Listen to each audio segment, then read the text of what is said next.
Story 1. So here's what happened. My wife, Clara, suddenly said she needed to figure things out, packed her things, left a note, and disappeared. I was shocked, standing there looking at her empty side of the closet.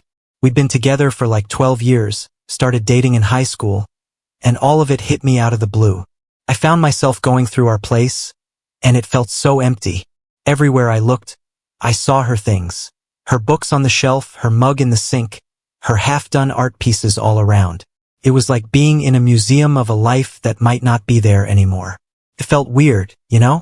I couldn't stop wondering. Did I miss something? I went over every talk, every look. It drove me nuts. My friends tried to cheer me up, taking me out for drinks, arranging dates, but every laugh felt fake, every smile forced. I was just doing things without really feeling them. Work became my escape. I buried myself in reports and meetings. I did anything to not go back to that quiet, lonely house. It's strange how a lively place can suddenly seem so empty. I'd stay at work longer, walk around the city with nowhere to go. Then, after about a month of Clara being gone, I found something in our closet. An old photo album hidden under lots of stuff we'd forgotten about. The album had photos from our college trips and birthdays. I sat down, going through it, feeling like I was watching a movie of a life that felt far away. We seemed really happy and in love. What went wrong? Couldn't sleep. I kept looking at the album, trying to figure out what happened that changed everything. But there were no answers in those smiling photos, just echoes of better times. The next few weeks were a blur. I threw myself into new hobbies, anything to keep my mind off Clara. Cooking classes, guitar lessons, I even joined a local soccer league. But no matter what I did, there was this Clara-shaped hole in my life that nothing could fill.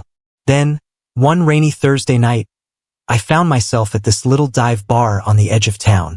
It was the kind of place you'd miss if you blinked, with a neon sign half lit and a door that creaked on its hinges. I was there to meet a guy from work, but he bailed last minute. So there I sat, nursing a whiskey, lost in my thoughts. That's when she walked in, Jess. She had this wild, untamed look about her, like she just rolled off a Harley from a cross-country road trip. Her laugh was infectious, her stories outlandish. We got to talking, and before I knew it, the night had slipped away. Jess. She was a breath of fresh air in a life that had become stale. And that's how the next chapter of my life began. In a rundown bar on a rainy night with a woman who was as far from Clara as the moon is from the sun. It was unexpected, unplanned, and exactly what I needed. But that's a story for another time. A few weeks into my new solo gig, I'm at this dingy bar, nursing a drink. It's the kind of place where the bartender knows your life story just by the way you slump on the stool. That's when she walks in, Jess.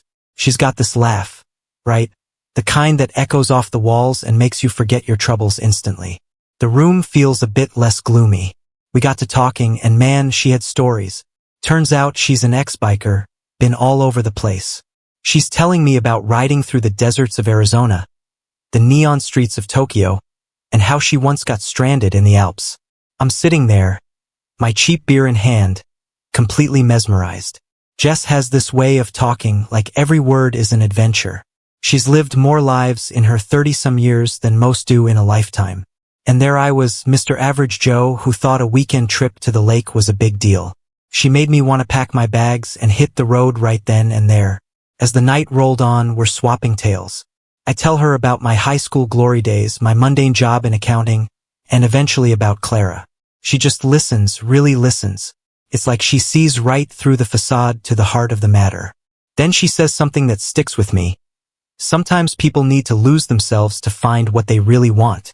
I didn't know it then, but those words were about to define my whole journey. We closed the bar down, the last ones to leave. Outside, the air is crisp and the city's fallen silent. She tells me she's meeting friends at this underground jazz club next weekend and invites me along. I say yes without a second thought. Feels like a door's opening, and I'm just curious enough to walk through. That's how it started with Jess. A chance encounter in a rundown bar led to late-night jazz, road trips, and a friendship that blurred lines. She brought color to my grayscale life, showed me there's more to the world than what's in front of you. And as for Clara, Well, she seemed further away than ever, a distant memory and a life rapidly changing before my eyes. Before we dive into the next chapter of this roller coaster story, I've got a small favor to ask. If you're enjoying this story of love, adventure, and unexpected twists, how about showing some love? Hit that like button to let me know you're on board. It's a simple click for you, but it means the world to me. It's like a virtual high five, telling me to keep the stories coming. And hey, why stop there? Go ahead and hit subscribe. Trust me, you don't want to miss what's coming up next. Turns out Jess knew Clara from way back. Yeah, small world, right? They'd been tight once, then had a falling out over something neither of them wanted to get into. But Jess, she had insights into my runaway wife I never would have guessed. It's like she handed me a map to Clara's mind, with all these hidden paths and secret corners. Jess painted a picture of Clara I barely recognized. The wild artist, the dreamer, the rebel. According to her, Clara used to be this free spirit, always chasing the next big adventure. Hearing about this version of Clara, so different from the woman I knew, it was like discovering a stranger's diary in your own house. We're at this little hole-in-the-wall cafe, Jess and I, sipping on what might be the strongest coffee known to man, and she's unraveling these tales. Apparently, Clara had this whole other life before we met. Art exhibitions in rundown warehouses, impromptu road trips, poetry slams, and smoky bars. I'm trying to piece together how that Clara turned into the one who hung her dreams on a shelf to gather dust. Jess's stories, they weren't just about Clara's past. They were a window into what might have pushed her to leave. It's like a puzzle, and every piece Jess lays down fits somewhere in the backdrop of my marriage. There were signs, moments, and decisions, all leading up to that day she left. But here's the kicker. Jess, she's got her own baggage with Clara, her own unresolved chapters. And through her, I'm beginning to understand that maybe Clara's journey wasn't just about her or us, but a tangle of lives and choices stretching back years. Each time Jess and I met, it was like peeling back another layer of the mystery. I'm seeing parallels between their fallout and my own situation with Clara. It's a weird feeling, getting to know your wife through someone else's memories. This whole thing with Jess, it's making me question everything I thought I knew about Clara. And the more I learn, the more I realize how much of her I never really saw, hidden beneath the surface of our everyday life. So there I am, caught between the past and the present, between what I thought was true and what might actually be. Jess, she's like this unexpected ally, guiding me through the maze of Clara's world. And as I'm navigating this new territory, I'm starting to feel like I'm on the brink of some major revelation, not just about Clara, but about myself too. Jess and I started hanging out more. She's like this guide to a side of the city I never knew existed. We're talking hole-in-the-wall eateries, underground music scenes, and these impromptu street performances that pop up like magic. Each outing is an adventure, and I'm just along for the ride. One night, Jess drags me to this underground art show. It's in this abandoned warehouse that's been transformed into a labyrinth of crazy graffiti, sculptures, you name it. The air is buzzing with energy, and I'm feeling more alive than I have in months. And who do we bump into? Clara's old art buddy, Marco. This guy, with his wild hair and paint-splattered jeans, looks like he walks straight out of a bohemian dream. He's got tales about Clara I'd never heard, and my curiosity's piqued. Marco and Clara, they were part of this artsy clique, pushing boundaries, always chasing the next big thing in art. He tells me about their late-night debates, their collaborative projects, their dreams of shaking up the art world. And I'm standing there, soaking it all in, realizing there was this whole layer to Clara's life I was oblivious to. Hearing about Clara from Marco, it's adding more pieces to this ever-growing puzzle. It's like I'm assembling a portrait of her, piece by piece, from the memories of others. And with each new piece, I'm seeing her in a different light. Marco's stories, they're not just about the past. He hints at things, suggests there were deeper reasons behind Clara's decision to leave. He's careful with his words, but it's clear there's more to the story. It's frustrating and fascinating all at once. Jess is watching me. I can tell she knows I'm on this journey of discovery, trying to make sense of it all. And she's there, offering a listening ear, a shoulder to lean on. The more time I spend with Jess, and the more I learn about Clara's past, the more I realize how much I've been living in a bubble. My life with Clara, it was comfortable, predictable, but there were layers and complexities I never touched. And now, with each new revelation, I'm starting to question not just who Clara was, but who I am in relation to her. It's a strange feeling, like I'm a character in a story that's being rewritten around me. So there I am, caught in this web of past and present truth and perception. And as the plot thickens, I can't help but feel both apprehensive and eager to see where this path will lead me. So there I am, deep in detective mode. Jess and Marco, they've lit a fire under me. I start digging around, following leads like some amateur sleuth. It's not just curiosity, you know? It's like I'm trying to piece together this puzzle of Clara's life, a life she never shared with me. Hidden passions, secret dreams. Every discovery is like unveiling a part of her that's been hidden in plain sight. I rummaged through old boxes we'd shoved into the attic, dust-covered and forgotten. It's like opening a time capsule. There's this old sketchbook of Clara's, filled with drawings and doodles I never knew she drew. But here it is, a secret gallery of her thoughts, her talents undeniable. And I'm left wondering why she hid it away. Then I come across this stack of letters, tied up with a faded ribbon. They're from some guy she knew in college before we met. Reading them, I get this glimpse into a young, passionate Clara, dreaming of traveling the world and creating art. It's bittersweet, you know, seeing this vibrant side of her I never knew. I even tracked down some of her old friends and acquaintances. Each person adds another layer to the story. A former coworker tells me about Clara's ambition, how she wanted to start her own business but put it on hold for our family. A childhood friend mentions her love for poetry, something she'd never mentioned to me. And the more I learn, the more Clara's image shifts in my mind. She's no longer just my wife who left to find herself. She's this complex, multifaceted person with dreams and desires I was completely unaware of. Jess and Marco, they're like my guides through this journey. Jess offers insights, helps me connect the dots. Marco, he shares memories that paint a picture of a Clara full of contradictions. Fiercely independent yet scared of the unknown. It's strange, you know, uncovering these parts of your partner's life after they've left. It's like I'm getting to know her all over again, but in reverse. And with each new discovery, I'm forced to confront my own ignorance, the role I played in her feeling the need to leave. But here's the thing. The more I uncover, the more I realize how much remains unknown. Clara is still a mystery to me, a puzzle with missing pieces. I can't shake this feeling that I'm missing something important, something that might explain everything. So I keep looking, following the hints she left. Each new thing I find is surprising, but it also makes me wonder more. Who was Clara really, and why couldn't she show her true self to me? Just when I think I'm understanding Clara, suddenly she comes back. It's like a surprise to see her again. She seems different, distant, carrying a lot on her mind. There's a strange moment where we just look at each other, trying to connect after everything. We start talking, but it feels weird. It's like talking to someone I know but who's also become a bit of a stranger. She's heard about Jess and me through the grapevine or something, and there's this storm brewing in her eyes. I can tell she's hurt, maybe even jealous, but there's more to it. Accusations start to fly, and it's like we're ripping off band-aids from old wounds. She talks about feeling trapped, suffocated by our life, how she needed to escape, find out who she was without me. And here I am, defensive, throwing back how she left me in the dark, how I had to pick up the pieces.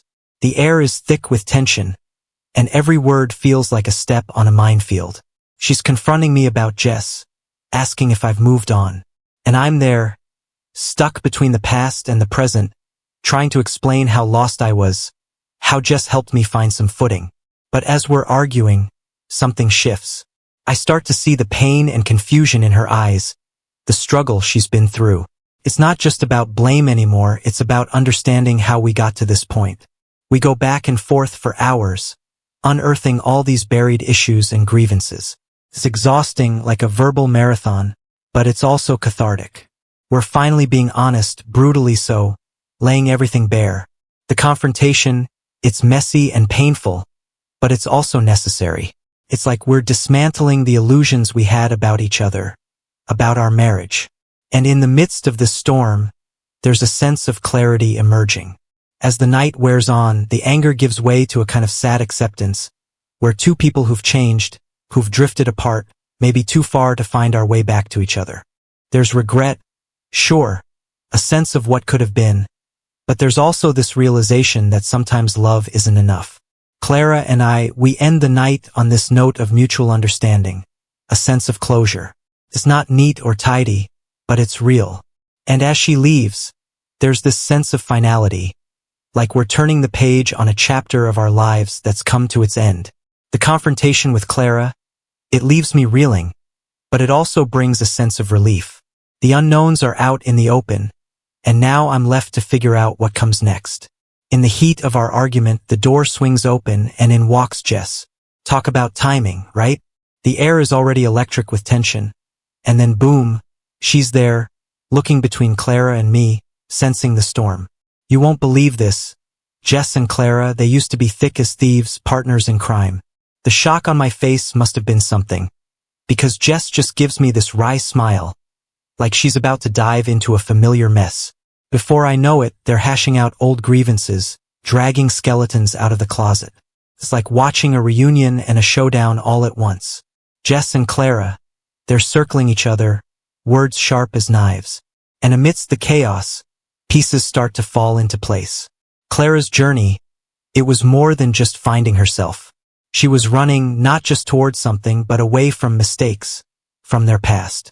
There's Jess, they had a huge fallout that hurt them both. Now I'm in the middle, seeing the whole story. More surprising details keep coming. Each one hits hard. Clara and Jess were into some risky stuff before, a mix of art and activism that was kind of on the edge of what's legal. It went south and they both ended up paying a price. As they argue, I'm piecing together this other life Clara had. One filled with risks, passion, and ultimately regret. It's like I'm meeting her for the first time. This stranger who shared my bed, my life. The tension's palpable, but as the night wears on, the anger starts to bleed away, leaving raw emotion in its wake. They're crying, laughing, mourning the past. It's intense, watching them reconcile years of pain and betrayal. And me, I'm on the sidelines, witnessing this catharsis, this unveiling of truths long buried. There's a lot to process. Here's Clara, my wife, and Jess, the woman who helped me find solid ground. Their lives intertwined in ways I never imagined. The night ends with no clear resolution, just a tangle of emotions and a sense of things shifting. Clara and Jess, they're still a mystery to me, but now it's a mystery with context, with history. As they leave, I'm left alone in the silence, the echoes of their confrontation ringing in my ears. It's a turning point, I can feel it. The unveiling of Clara's and Jess's past, it's changed the game. Now it's up to me to decide what comes next. Clara's world comes crashing down. It's like watching a high-rise implode, all slow-motion tragedy and inevitable collapse. Her journey, the one she embarked on with such hope, hadn't given her what she was looking for. Instead, her return only laid bare all her failures and missteps. She's like a tightrope walker who's lost her balance, watching as the light we had, the life she thought she wanted, slips through her fingers. Meanwhile, Jess and I, we've grown close through this whole tangled mess. It's weird, you know, amidst the chaos of unraveling secrets and confronting pasts. We found something solid in each other. We start this new thing, something real and raw. It's not about rebound or filling voids. It's about two people connecting on a level that's deep and genuine. Clara, she's left to pick up the pieces of a life she thought she wanted, only to find it wasn't what she needed after all. There's this sense of loss around her, and mourning for paths not taken and dreams deferred. But there's also this resilience, a kind of strength that comes from facing your own shortcomings head-on. As for me, I'm caught in this whirlwind of change. It's been a whirlwind. Lost my wife, found a friend, and maybe even found love again. Life's been full of surprises. Jess has been there for me, helping me rediscover parts of myself I forgot or never knew. With her, I've laughed more and felt more alive. And it's not just about the fun times. She's been there in the dark moments, when the weight of everything seemed too much to bear. And Clara, I think she's finding her way too. It's a slow process, rebuilding a life from scratch. There are days I see her, and she looks like she's carrying the world on her shoulders. But then there are moments when I catch a glimpse of the old Clara, the one full of fire and dreams. I hope she finds what she's looking for. I really do. Now on to the next story. Story 2. Inherited everything from my ex-husband's mother after caring for her. Now he and his mistress are threatening legal action. Hi guys. I am in a fix and would like to know everyone's opinion. My name is Gigi, 27, and I have a 7-year-old daughter, Naomi. I was married to my ex-husband, Jack, 30, for almost 8 years. When I was 2 months pregnant at the time with our second child, I found out that my ex-husband was cheating on me with his coworker, Suzanne, 28. When I accidentally came across their text messages on his phone, I confronted him about it in tears. Jack finally told me that Suzanne was also pregnant with his child. Hearing his words, I was so shocked that I almost fainted. My husband and I had several fights, and despite my ex-MAL coming to take care of me during this time, I was so stressed out that I eventually miscarried. When my ex found out that we had lost the child, he didn't even hesitate. Instead of grieving with me or comforting me, he left the house to be with Suzanne, blaming me for the loss of our child. I was devastated and cried for days. Thankfully, my ex-MIL stayed with me throughout this time and took care of my daughter, Naomi, so I could grieve in peace. Jack and I had a nasty divorce where he refused to pay me child support, but eventually the court forced him to do so. Throughout the divorce, Jack made it very clear that he didn't want to be involved in either my or Naomi's life any longer. He gave up full custody to me, which absolutely broke my heart for my daughter, but there was nothing that I could do. The only thing he has ever done is pay child support every month. He has never made any attempts to visit or get to know Naomi. Eventually, I found out that Suzanne gave birth to his son, and they have been together ever since. Throughout all this, my parents and my ex-MAL were there for me each and every day. You see, my ex-MAL and parents had known each other and had been the best of friends for a very long time. This is how me and Jack first met each other, through our parents, and eventually started dating.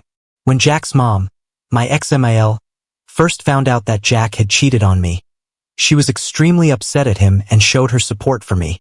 She and Jack fought a lot regarding his affair, and she vowed to never speak to him again. When she found out that he was leaving me, she also warned him that she wanted nothing to do with his affair partner and their child. I know it's shocking, but my ex-MAL kept that promise until the day she died. She refused to speak to Jack, even when Jack begged her to visit him and his son with his affair partner. Suzanne was extremely jealous of me and my child because she was never considered family by my ex-MAL. When my ex-MAL first came to support me, she faced a lot of backlash from her family. You see, Jack had lost his father a few years ago, so his relatives tried to convince my ex-MAL to forgive him. They told her that Jack was her son, so she should let bygones be bygones and visit his child. My ex-MAL firmly refused. When Suzanne gave birth to Jack's child, his relatives rallied around him, despite knowing that he had cheated on me. They didn't even bother to care or check on me and my child. Things got so bad between my ex-MAL and her family that they started to exclude her from their celebrations and family events, just so that they could invite Jack instead. As my ex-MAL always refused to attend events if Jack was going to attend with his affair partner, I always felt bad for my ex-MAL because of this, but she assured me that I was like her child too, and she didn't mind if her relatives dropped her. I am extremely grateful that I had a woman like her as my mother-in-law because it's rare to be loved and supported this much. Unfortunately, my ex-MAL became unwell, losing her ability to walk and manage on her own. I extended an invitation for her to move in with me permanently, committing to care for her to ensure she had support round the clock. We enlisted the help of a live-in nanny who tended to her needs in the mornings. As for the evenings, the responsibility fell on me. I dedicated countless hours to her care, and honestly, I didn't mind. Naomi, always fond of her grandma, was thrilled to have her living with us at our place. During her stay with us, my ex-MAL revealed something significant. She told me how when she first learned about Jack leaving me, she had decided to make changes to her will. Initially, she had intended for my ex-husband, being her only child, to inherit everything. However, upon discovering his affair, she had amended the will. Now, the house and her life insurance were designated for Naomi. She had also added me in her will to receive a large portion of her money and her family heirloom. It was a gesture that held both honor and trust. Her wish was for me to safeguard these possessions, passing them down to Naomi when the time was right. The idea that a piece of her and perhaps generations before her would continue in our family brought a profound sense of connection. My ex-husband was going to inherit her car and his dad's entire art collection. Until my daughter turns 18, the money would be in my trust. If I passed away, my parents would take care of it. As she disclosed the details, a mix of emotions washed over me. Shock, gratitude, and a hint of sadness lingered in the air. Knowing that she recognized the hardships we endured and wanted to secure Naomi's future filled me with appreciation. I assured my ex-ML multiple times that she could change the will again if she wanted to include Suzanne and their affair child. I emphasized that I would never hold a grudge against her as Suzanne was his wife now, but my ex-ML reiterated that she only recognized me as her son's wife, despite our divorce. Hence, she felt Naomi was the rightful inheritor of her home to carry forth the family legacy. I understood where she was coming from and accepted her decision. Throughout her stay with me, Jack never bothered to call and ask about her health. Despite our differences, I would have had no issues if he had come to check up on her, but he never cared to do so. One day, my ex-ML had breathing difficulties, and I had to rush her to the hospital. I was afraid something might happen to her. While my dad took care of Naomi, me and my mom spent the entire night at the hospital praying she would get better. Luckily, she did, and we could take her home. After this health scare, I didn't want my ex-ML to pass away without Jack even making amends with her. Keeping our differences aside, I called him begging him to visit my ex-ML. I told him how her doctor had warned us of her condition, and I was afraid that she wouldn't survive for long. Instead of being concerned for her, Jack started to argue about how his mother had never bothered to form a relationship with Suzanne. I beseeched him to keep his ego aside for the sake of his mother. He argued that he had a busy schedule and couldn't spare much time. It was disheartening to witness his indifference, especially when faced with the frailty of his mother's health. Despite his reluctance, I persisted, urging him to reconsider and spend some quality time with her. Reluctantly, he agreed to a brief visit. When Jack finally arrived, I was shocked to see that he had brought Suzanne along with him. I didn't object, although I wasn't thrilled about her coming into my home, but for the sake of my ex-ML, I kept my mouth shut. When he saw his mother, it was evident that the strained relationship between them lingered. The room was filled with awkward silences, punctuated by forced conversations. Jack's behavior remained unchanged towards her, even when he saw her in this frail state. He spoke in measured tones, avoiding any meaningful conversation with her. It became apparent that his visit was more of a formality than a genuine attempt to mend their fractured bond. Disheartened by the lack of emotional connection, I found solace in the fact that at the very least, Jack had honored his commitment to visit. When my ex-ML noticed that he had come to visit with Suzanne and their fair child, she started to protest. I immediately calmed her down and assured her that it was okay and that I didn't mind whoever Jack brought along, as long as he had come to visit and support her. My ex-ML's health was fast deteriorating, and she was completely bedbound, so there wasn't much that she could do. Staying true to my promise, I remained silent, even when Suzanne started being very nice to her. When my ex-ML expressed again that she didn't want to be around Darren, Suzanne reminded her that Darren was her grandchild too. I walked out of the room to give them all privacy. I also wanted to check up on my daughter, who looked sad and hurt to see her father. Jack never even bothered to acknowledge her. While I was in the kitchen, I noticed Suzanne going into our backyard and talking to someone over the phone. The open window carried her laughter as she spoke about how she was forced to come and visit Jack's mother. She discussed how Jack had told her that his mother would be leaving behind everything for him, so the least they could do was visit her for the final time.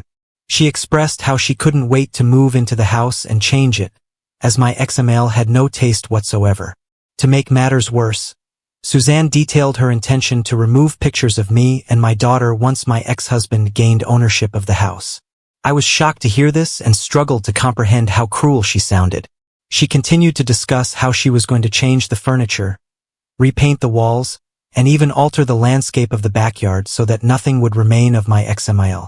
As she enthusiastically shared her vision, I couldn't help but feel a sense of disbelief and anger at her disregard for the home's history. That is when I finally realized the truth. Suzanne's interest in my XML wasn't genuine. It became clear that her motives were centered around securing her position in the will. This discovery shattered my heart, as it seemed she cared more about potential inheritance than the well-being of my XML during her final days. Despite the unsettling truth about Suzanne's intentions, I kept the knowledge to myself, choosing not to hurt or add unnecessary burden to my XML. Jack had no clue that his mother changed the will after he cheated on me and got divorced. He believed he would inherit everything, intending to pass it on to his child with Suzanne. I chose not to tell him anything because it wasn't my place anyway. If he didn't even bother to acknowledge our daughter, Naomi, then he deserved what was coming for him. Jack and Suzanne continued their visit, oblivious to this fact. It was a bittersweet situation for me. On one hand, I would have to lose my beloved XML, but on the other hand, I couldn't wait to finally see the look on Jack's face when he found out about the updated will. It made me sad and dread the day I would have to lose my XML. She always meant a lot to me, and I loved her. I knew her quite well, and I knew she had made this decision after careful consideration. She wanted this for her granddaughter and always said that she could not rest until she knew her son and Suzanne had been punished for their actions. She wanted this because her own childhood was also ruined when her father had an affair. She wanted Naomi to feel loved and cherished, even when she wasn't here anymore. As my XML's health declined, Jack never visited her again, and none of her relatives came to see her. Unfortunately, she passed away last week. In the wake of my XML's passing, I took charge of organizing her funeral. Despite the lack of support from relatives, I wanted to ensure she received a dignified farewell. My parents and I took care of all the arrangements, from selecting a beautiful casket to arranging a serene venue. Suzanne didn't even bother attending the funeral with Jack, although some of her relatives attended the funeral.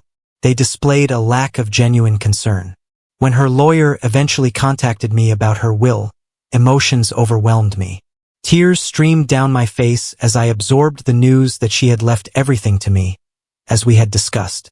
The conflicting waves of joy and sadness engulfed me as I grieved the loss of a cherished person, but also felt grateful that I finally could provide my daughter with everything that she ever wanted. As I navigated through this mix of emotions, there was a sudden knock on my door. Opening it, I found Suzanne, Jack, Darren, and a few other relatives standing there with grim expressions on their faces. Jack asked if they could all come in, and I politely agreed. The atmosphere was tense as they entered, and Jack wasted no time in demanding an explanation for the will. His accusing tone cut through the room, filled with resentment. "Why did you get everything? My mother had a house, money, heirlooms, and you end up with it all," he exclaimed, his anger palpable. I tried to remain composed, explaining that my XML had carefully considered her decision and made this decision.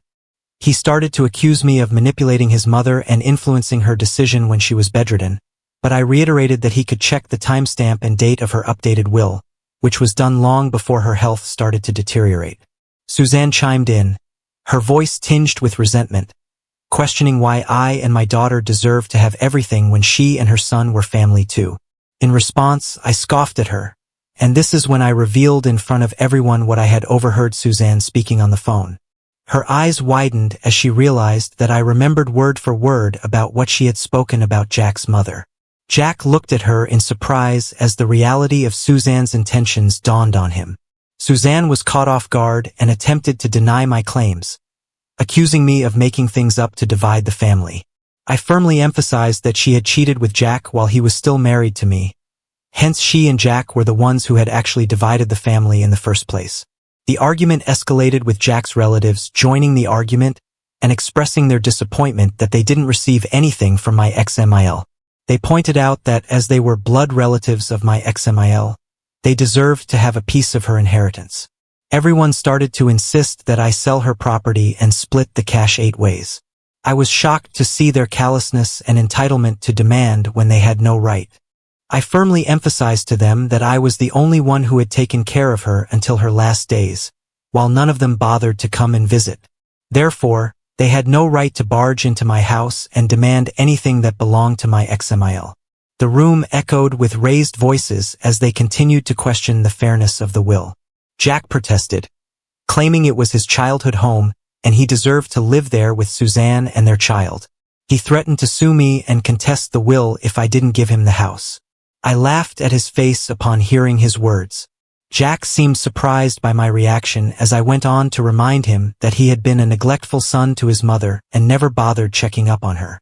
I reminded him that it was only when I begged him to visit her did he finally come to check up on her one time. I told him that he was welcome to try and sue me for wasting his money if he wanted that. Her lawyer had already informed me that the will was ironclad, and there was nothing he could do. Naomi was her grandchild, and I was her daughter-in-law who loved her and took care of her, so she had rightfully left us everything. This is when Suzanne began begging, urging me to stop being so selfish and consider their son, Darren. She continued to emphasize how Darren deserved to have a good life like Naomi. I agreed with that sentiment but questioned whether she never cared to think about my daughter, Naomi, and how my ex-husband treated her all these years. Naomi was his child too, yet he chose not to be a part of her life. I made it clear to Suzanne that she could beg all she wanted, but I was never going to give her or her child anything. I asked everyone politely but firmly to leave my house and let me be. I reminded them they were welcome to go through the contents of her will with her lawyer again if they pleased, but I was done with this discussion. I knew there was nothing they could do, otherwise, they wouldn't have come to me with anger and demands. I shut the door in their faces, feeling satisfied that I had stood my ground and respected the wishes of my ex-Mil. Since then, I have continued to receive calls and messages from Jack. He passionately keeps expressing his disdain for me, insisting that if I possessed any shred of decency, I would hand over everything that, according to him, rightfully belongs to his family and not to me and Naomi. So, am I the bad guy for not giving in to the demands of my ex-husband and his family? Update 1. I thought this post would attract just a handful of people, but wow! Thank you all for listening to me and giving me your suggestions and advice. As for those who are angry at me for not asking my ex-Mil to include my ex's new child and Suzanne, I did try, but this was completely her decision. For now, I can't do anything about that anymore. You can call me selfish, but I refuse to part with any of the inheritance. I am going to put myself and my daughter first. I do resent Jack and Suzanne because they broke my heart, and their affair contributed to my miscarriage. While I was broken down, Jack added to my grief and heartbreak by leaving me for her.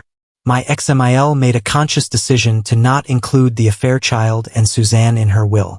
She had plenty of time to update the will if she would have wanted it, yet she didn't. I do pity the affair child, but it's not my responsibility. Just for a clearer understanding, based on what I know, my ex-Mil had her whole childhood ruined because her father made his affair children his top priority. I guess this is why she wanted nothing to do with Jack, and as a fair child, Jack obviously knew all this, yet he chose to do this to her. Despite this, my ex-Mil left him his dad's entire art collection, which will fetch him thousands of dollars, so he can definitely take care of Suzanne and their fair child pretty well. The people who are coming at me in the comments would not be half as civil as me if anything like this happened to them, so I will absolutely not back down and give in to Jack's demands. Naomi is Jack's child too, yet he is more concerned only about his fair child.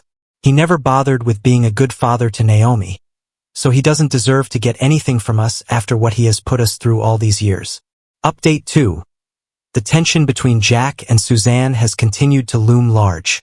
Their relentless demands and accusations have strained my peace of mind. Yesterday, Suzanne called me out of nowhere. I didn't even have her number saved, so I picked up the call unknowingly. Her tone was hostile from the get-go. She started to accuse me of being a greedy gold digger, claiming I stole everything that should have been theirs. She told me that she was glad Jack had left me after the miscarriage because I didn't deserve to be his woman. I was in the middle of work, so I was quite taken aback by her aggressive tone. I calmly explained to her that my ex-male was the one who had made this decision, and I did not orchestrate anything. Suzanne, however, wasn't having any of it. She continued to berate me, questioning my integrity. I firmly reminded her that she never had a relationship with my ex-male when she was alive, so it was absurd for her to demand anything that belonged to her. Suzanne then started threatening me and my child, saying that if I didn't give Jack a part of my inheritance, she would find a way to reach out to my child and tell her the truth about me. This crossed a line for me. I immediately told her that involving my child was unacceptable, and if she even came near her, I would have her arrested. I already had evidence from her multiple text messages troubling me, and getting a restraining order wouldn't take long. I also reminded her that I could play the same game by reaching out to her boss and showing them evidence of how she was threatening me. This seemed to shut her up. I cut the call and called Jack immediately. I informed him about what his wife had told me and reiterated the same thing about involving the police if this continued. He backtracked, expressing shock that Suzanne had threatened Naomi. He started to apologize on her behalf, but I cut him off. I firmly told him that I didn't owe him anything and that I was going to take what his mother had left for me. He could cry all he wants, but it belongs to me, and he can't do anything about it. I warned him that the next time he contacts me, or if his wife ever contacts my child, he will face serious legal consequences. Since then, surprisingly, my phone has been quiet. I plan to stand by my words. If Suzanne or Jack ever dare to contact me again, they will face the consequences. Update 3. It's been 2 months since my last update. I have continued to receive hundreds of requests for me to update my story, so here it goes. We have moved into my ex-mil's home. As we have settled into her home, I can't help but wish she were still here. I miss her everywhere. In the rooms where we laughed, the backyard where she enjoyed her evenings, and in the kitchen where we shared countless conversations. Her presence lingers in every corner of the house that once echoed with her warmth. Every day, I move through a blend of emotions. Thankfulness for the inheritance, safeguarding Naomi's future, and a sense of loss due to the absence of the woman who meant so much to us. I try to find solace in knowing that the house, once a sanctuary for my ex-mil, will continue to be a haven for Naomi. In these moments, I carry her spirit with me, grateful for the time we had together and determined to honor the legacy she left behind. Now on to the next story. Story 3. My jealous sister-in-law and her family accused me of stealing her diamond ring. But when the truth came out, she wasn't ready for that shock. I, 29F, have been married to my husband Shane, 31M, for 5 years. We have a good relationship and a comfortable life.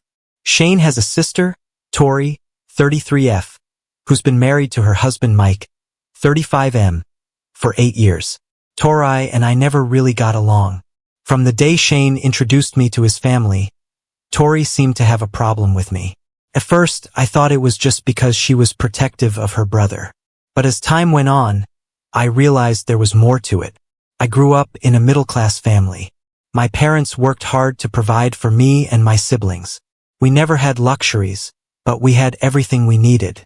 I went to college on scholarships and worked part-time jobs to pay for my expenses. After graduation, I got a job at a tech company and worked my way up. Tori, on the other hand, came from a wealthy family. She never had to worry about money and got everything she wanted. She went to an expensive private college and then married Mike, who also came from a rich family. Tori didn't work and spent her time shopping, going to spas, and attending social events. When Shane and I started dating, Tori made it clear that she didn't think I was good enough for her brother. She would make snide comments about my clothes, my job, and my background. She often tried to set Shane up with her rich friends, even though he was dating me. Despite Tori's attitude, Shane and I got married. Our wedding was simple but beautiful. We paid for it ourselves and had a small ceremony with close friends and family. Tori complained about everything at the wedding, from the food to the decorations. She even wore a white dress, which I chose to ignore to avoid drama. After we got married, Shane's career took off. He got promoted several times and started earning a good salary. We were able to buy a nice house and go on vacations. This seemed to make Tori even more jealous. She would constantly compare our lives to hers, always trying to one-up us. Last month, Shane's parents invited the whole family for a weekend at their lake house. I didn't want to go because of Tori, but Shane convinced me it would be good for family bonding. The first day went okay. We all arrived on Friday evening and had dinner together. Tori barely spoke to me, which was fine by me. On Saturday morning, we went for a swim in the lake. After lunch, Tori suggested we all play board games. While we were playing, Tori kept showing off her new diamond ring. She made a big deal about how expensive it was and how her dad had surprised her with it for their anniversary. I complimented the ring to be polite, but Tori just rolled her eyes at me. Later that afternoon, I decided to take a nap. I was tired from the drive and the swimming. I went to the guest room Shane and I were staying in and fell asleep. I woke up about an hour later to shouting. I went downstairs to find Tori screaming and crying. She was yelling that her diamond ring was missing. Everyone was trying to calm her down and help her look for it. Tori was turning the living room upside down, throwing cushions and looking under furniture. Suddenly, Tori pointed at me and shouted that I must have stolen her ring. She said I was jealous of her ring and wanted it for myself. I was shocked and denied it immediately. Shane defended me, saying I would never do such a thing. Tori insisted that I was the only one who had been alone in the house while everyone else was outside. She demanded that I empty my pockets and show her my bags. I was humiliated but did as she asked to prove my innocence. The ring wasn't there, but Tori wasn't satisfied. To my horror, Mike joined in and accused me of hiding the ring somewhere. He said I must have taken it out of jealousy and suggested searching our room. I couldn't believe what was happening. I looked to Shane's parents for support, but they seemed unsure. Shane's dad suggested we all search the house thoroughly. We spent hours looking everywhere, but the ring didn't turn up. As time passed, I could see doubt creeping into everyone's eyes. Even Shane's mom, who had always been kind to me, was giving me suspicious looks. By dinner time, the atmosphere was unbearable. Tori was still crying, and Mike was comforting her while glaring at me. Shane's cousins were whispering among themselves, and I could feel their accusing stares. The breaking point came when Shane's dad pulled Shane aside. I overheard him telling Shane to man up and either make me give the ring back or pay for it. He said the ring was worth thousands of dollars, and Tori was devastated. Shane lost his temper. He shouted at his dad, saying he couldn't believe his own family would accuse me without any proof. He yelled that I was innocent and that Tori probably just misplaced the ring. This led to a heated argument with everyone taking sides. I felt sick to my stomach. I couldn't believe this was happening. I had never stolen anything in my life, and now I was being treated like a criminal by my husband's family. In the middle of the argument, Shane grabbed my hand and said we were leaving. He told his family he was disappointed in all of them for jumping to conclusions and treating me this way. We packed our bags quickly and left, despite his parents' protests. On the drive home, Shane was fuming. He kept apologizing to me and saying he couldn't believe his family would do this. I was in shock and didn't know what to say. I felt guilty for causing this rift in Shane's family, even though I knew I hadn't done anything wrong. When we got home, Shane's phone was flooded with messages from his family. Tori was demanding we pay for the ring. Mike had sent a long text accusing me of ruining their lives over my jealousy. Shane's parents were asking him to be reasonable and come back to sort things out. Shane blocked all their numbers that night. He said he didn't want to talk to any of them until they apologized to me, but I could see how much this was hurting him. He loved his family, and this rift was tearing him apart. A week has passed, and the situation hasn't improved. Tori has been posting on social media about how I stole her precious anniversary gift. Some of Shane's extended family members have reached out, urging us to do the right thing and pay for the ring to keep the peace. I'm at a loss. I know I didn't take the ring, but I have no way to prove it. Shane believes me, but I can see the toll this is taking on him. He's lost weight and isn't sleeping well. He's even considering changing jobs so we can move to a different city and get away from all this drama. part of me wonders if we should just pay for the ring to make this all go away. But it's a lot of money, and more importantly, it would be admitting to something I didn't do. I'm afraid if we give in now, Tori will hold this over my head forever. I never wanted to come between Shane and his family. Despite our differences, I always hoped Tori and I could eventually get along. Now it seems like that will never happen. I don't know what to do. Should I insist on my innocence, even if it means Shane loses his family? Should we pay for the ring to keep the peace? How can I prove I didn't take something when there's no evidence either way? This whole situation has been a nightmare. I've lost sleep, I can't focus at work, and I'm constantly anxious. Shane says he'll support me no matter what, but I can see how much this is hurting him too. So Reddit, should I admit to stealing a ring I didn't take or pay for it? What would you do in my situation? How can I fix this mess without compromising my integrity? Update. It's been 3 months since my last post, and a lot has happened. I never expected things to turn out the way they did, but I'm relieved that the truth finally came out. 2 weeks after the incident at the lake house, I received a call from Shane's cousin Leah. She said she had some information about Tori's missing ring and wanted to meet me in person. I was hesitant at first, but Leah insisted it was important. We met at a small cafe the next day. Leah looked nervous and kept glancing around as if she was afraid someone might overhear us. She told me that she had heard something shocking from Angela, who was Ethan's girlfriend. Ethan was Mike's best friend. According to Leah, Angela had confided in her that Mike was the one who had taken Tori's ring. Apparently, Mike and Ethan had gotten involved with a loan shark for a business venture. They borrowed a large sum of money, but instead of investing it, they spent it all on gambling and partying in Las Vegas. When it was time to repay the loan, they were broke. In desperation, Mike stole Tori's ring and sold it to partially repay the debt. He then used the family gathering as an opportunity to stage the ring's disappearance and blame me. I was stunned. I couldn't believe what I was hearing. Part of me was relieved that I wasn't crazy, that I really hadn't taken the ring, but another part of me was angry and hurt that Mike would do this to his own wife and then let me take the blame. Leah said she didn't know what to do with this information. She felt guilty for keeping it secret but was afraid of causing more family drama. I thanked her for telling me and assured her I would handle it carefully. When I got home, I told Shane everything Leah had said. At first, he was doubtful. He couldn't believe his brother-in-law would do something like this, but as we talked it through, things started to make sense. We remembered how nervous Mike had seemed during the whole ring incident, how quick he was to accuse me. Shane decided to do some digging. He started by reaching out to some of Mike's old college friends. He learned that Mike had a history of gambling that he had kept hidden from the family. A few of his friends mentioned that Mike had been in financial trouble recently. Next, Shane hired a private investigator. It took some time, but the PI was able to track down the loan shark Mike had borrowed money from. The man confirmed that Mike and Ethan had taken a loan and had recently made a partial payment with a diamond ring. Shane was furious. He wanted to confront Mike immediately, but I suggested we gather more evidence first. We didn't want this to turn into another situation where it was just our word against theirs. Over the next few weeks, Shane worked tirelessly to build a case.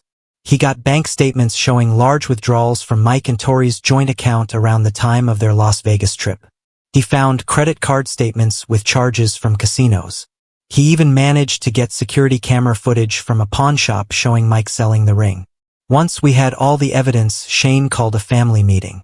He told everyone it was to discuss the ring incident and try to move forward as a family. Tori and Mike agreed, probably thinking it was a chance for me to finally confess. The day of the meeting, I was a bundle of nerves. Shane's parents hosted it at their house. When we arrived, everyone was already there. Tori gave me a cold look, while Mike avoided eye contact altogether. Shane started by thanking everyone for coming. He said the ring incident had caused a lot of pain in the family, and it was time to clear the air. Then he dropped the bombshell. He told them he knew what really happened to the ring. The room went silent. Tori looked confused while Mike went pale. Shane then proceeded to lay out all the evidence we had gathered. He showed them the bank statements, the credit card bills, the pawn shop footage. He even had Ethan on speakerphone, who reluctantly confirmed the whole story. As Shane spoke, I watched the expressions on everyone's faces change. Shock, disbelief, and then anger. Torai burst into tears, asking Mike if it was true. Mike broke down and admitted everything. He said he never meant for it to go this far, that he was going to find a way to get the ring back. Torai was devastated. She couldn't believe Mike had stolen her ring and then let an innocent person take the blame. Shane's parents were shocked and embarrassed. They turned to me and apologized profusely for doubting me. The meeting ended with Mike leaving the house in shame and Tori staying behind, too upset to go with him. Shane's dad hugged me and said he was sorry for telling Shane to make me pay for the ring. Shane's mom was in tears, begging for my forgiveness. In the days that followed, I received calls and messages from various family members. They all apologized for believing I was capable of stealing and for treating me badly. Some sent flowers or gift baskets as peace offerings. Torai called me a week after the meeting. She apologized for accusing me and for all the mean things she had said and done over the years. She admitted that she had always been jealous of me and my relationship with Shane. She said she was filing for divorce from Mike and asked if we could start over. I was suspicious at first, but I could hear the genuine guilt in her voice. I told her I forgave her, but that it would take time to rebuild trust. She understood and said she was willing to put in the effort. As for Mike, he moved out of their house and into a small apartment. He lost his job when his employer found out about the gambling and the loan shark. Last I heard, he was attending Gamblers Anonymous meetings and trying to turn his life around. Shane and I had long talks about everything that had happened. He felt guilty for not believing in me more strongly from the beginning. I assured him that I understood how difficult the situation had been and that I appreciated his support throughout. We also discussed our relationship with his family moving forward. We agreed that while we would try to maintain good relationships, we would be more cautious about getting involved in family dramas in the future. The whole experience brought Shane and me closer together. We realized how strong our bond was and how we could rely on each other even when everyone else doubted us. It also made us appreciate the importance of trust and honesty in a relationship. Torai kept her word about wanting to improve our relationship. She started inviting me for coffee or lunch, just the two of us at first. Our conversations were awkward and stilted, but over time we found common ground. She opened up about her insecurities and the pressure she felt growing up in a wealthy family. I shared stories about my own struggles and how I built my career from scratch. Slowly but surely, things began to change at family gatherings. Torai no longer made snide comments or tried to one-up me. Instead, she was friendly and even defended me when some of the more distant relatives brought up the ring incident. Shane's parents went out of their way to make me feel welcome and included. They often called just to check in on me and invited us over for dinner frequently. Shane's dad even asked for my advice on some business matters, saying he valued my perspective. As for the ring, it was never recovered. The loan shark had already sold it by the time we found out the truth. Torai was upset about losing her dad's gift, but she said the experience taught her that material things weren't as important as trust and family. Leia, the cousin who had initially told me about Mike's actions, became a close friend. She said she admired how I handled the situation and wished she had been brave enough to speak up sooner. We started having regular girls' nights out with some of the other cousins. The experience also changed how I viewed myself. I realized that I had always felt a bit insecure around Shane's family due to my background, but standing up for myself and having the truth come out made me more confident. I knew that I had earned my place in the family through my own merits, not because of wealth or status. Shane and I had a long discussion about boundaries and family dynamics. We agreed that while we would maintain relationships with his family, we would be more assertive about our needs and limits. We also decided to start seeing a couples therapist to work through some of the residual stress from the whole ordeal. In a surprising turn of events, Shane's company offered him a promotion that would require us to move to another state. After careful consideration, we decided to take it. We saw it as an opportunity for a fresh start, away from the lingering awkwardness of the ring incident. When we announced our decision to the family, there were mixed reactions. Some were sad to see us go, while others understood our need for space. Torai, in particular, seemed disappointed but said she respected our decision. She promised to keep working on our relationship long distance. As we packed up our house and prepared for the move, I reflected on everything that had happened. The false accusation, the family drama, the revelation of the truth. It all seemed surreal. I never imagined that a missing ring could cause so much chaos and then lead to so much personal growth. I learned valuable lessons about standing up for myself, the importance of gathering evidence before making accusations, and the power of forgiveness. I also learned that family dynamics are complex and that it's okay to set boundaries even with relatives. Shane and I are excited about our new adventure in a new city. We're looking forward to building a life away from the shadow of past family dramas. We plan to visit during holidays and keep in touch, but we're also eager to establish our own traditions and social circle. As for Tori, our last conversation before the move was surprisingly emotional. She thanked me for giving her a second chance and said she was committed to being a better sister-in-law and friend.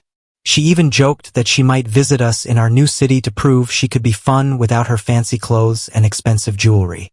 Looking back, I never could have predicted how things would turn out when I wrote my original post.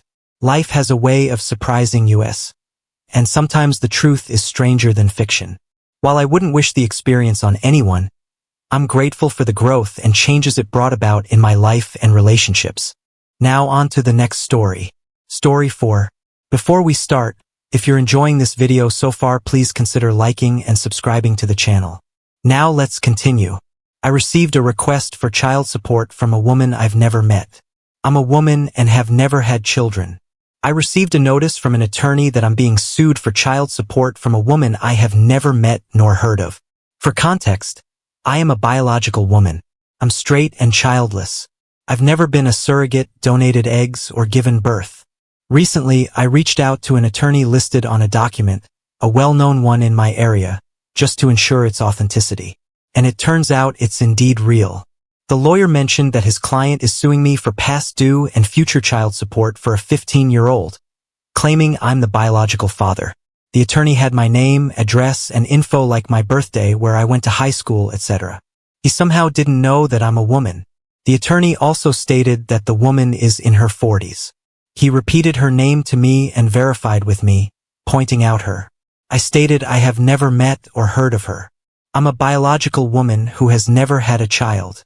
I even brought up that if I was a man and was involved, how would she not be in trouble for statutory rape, as I would have been barely 15 when a child was conceived and she would have been mid to late 20s. The lawyer insisted that, as an attorney, he's obligated to pursue this legally. They emphasized the need for me to review the documents and undergo a DNA test to establish any connection to the child. I explained to the attorney that it's absolutely impossible for me to be the father, but he wouldn't accept my refusal and requested that I bring my own lawyer to his office the following day. Do I actually need to get an attorney? Can I just show up and be like, "Look at me, very much a woman and have never given birth. Leave me alone. I need some proper guidance on where to go from here." Now for the top advice before reading the update. Did not meet with this attorney. Let them serve you a court summons if they want and show up in your Sunday best and bring your birth certificate with you. Do not go to his office. Let him tell you and show up to court with your birth certificate in hand. Definitely no DNA test. This whole thing sounds weird. What about a bar complaint from his presenting facts to the court correctly or failing his duty to properly investigate the claim prior to bringing an action? Now for the update. First, to answer some questions I received via PM and saw posted. It's worth noting that I don't have a masculine or gender-neutral name. In reality, I have a quite long and very uniquely spelled feminine first and middle name. Interestingly, I do have brothers, and no, none of them have passed away. It's baffling to be sued in their place when they're all alive and doing fine. Plus, it would have been easier to reach out to them through instant messaging, considering I'm not even on social media and they are all very active in social media and have public pages, LinkedIn profiles, etc. Much easier to find randomly through a Google search. Yes, I also have a father. No, he was the one I was being sued for child support in behalf of in the beginning. This woman stated that I didn't even have any family. By the way, she told the attorneys, I can give him 2 families. Never had since has been alone his whole life, referring to me as he. even if one of my brothers was the father, and I did a DNA test, which I didn't, there would still be no way to prove I'm biologically related to this child, as I'm adopted.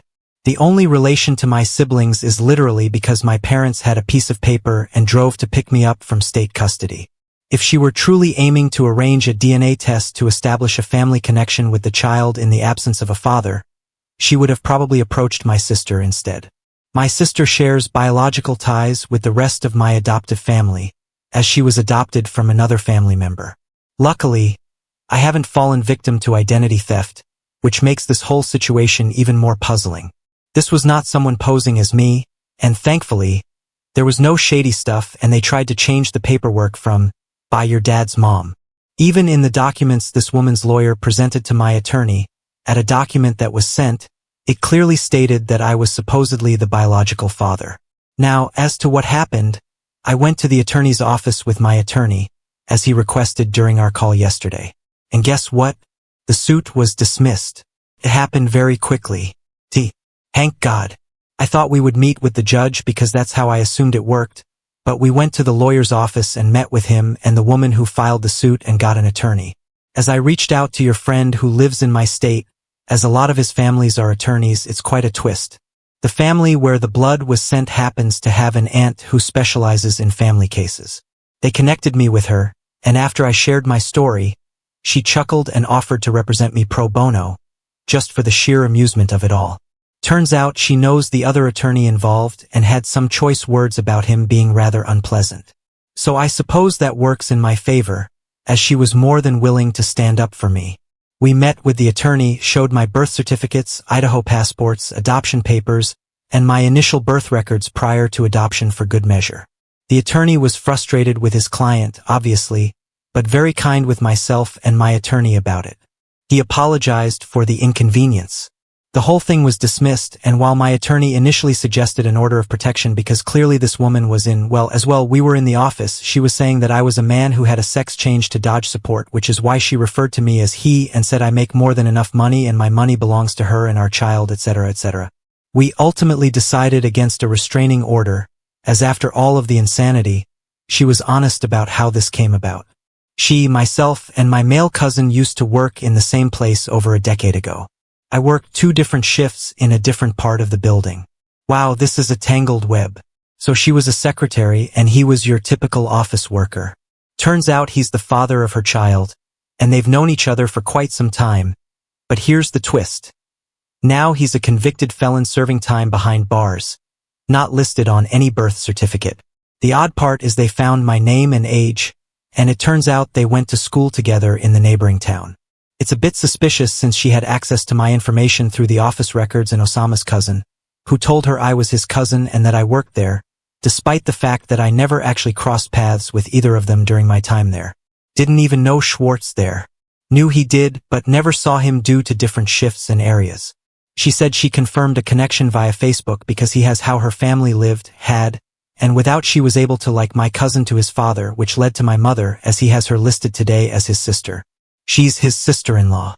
It's unsettling to realize that my mother was always listed as my emergency contact, providing her access to my personal information for as long as she's had it. She probably thought she could divert attention away from the actual attacker, arrange a DNA test that would link back to him, and then try to appeal to my uncle for support. She may have seen an opportunity in my uncle's retired status and the fact that he has disposable income, especially considering that my cousin, who's in jail, might not be in a position to provide support. No, I don't understand her thought process because, honestly, I have no idea how any of this works or if that is even a thing she could possibly do.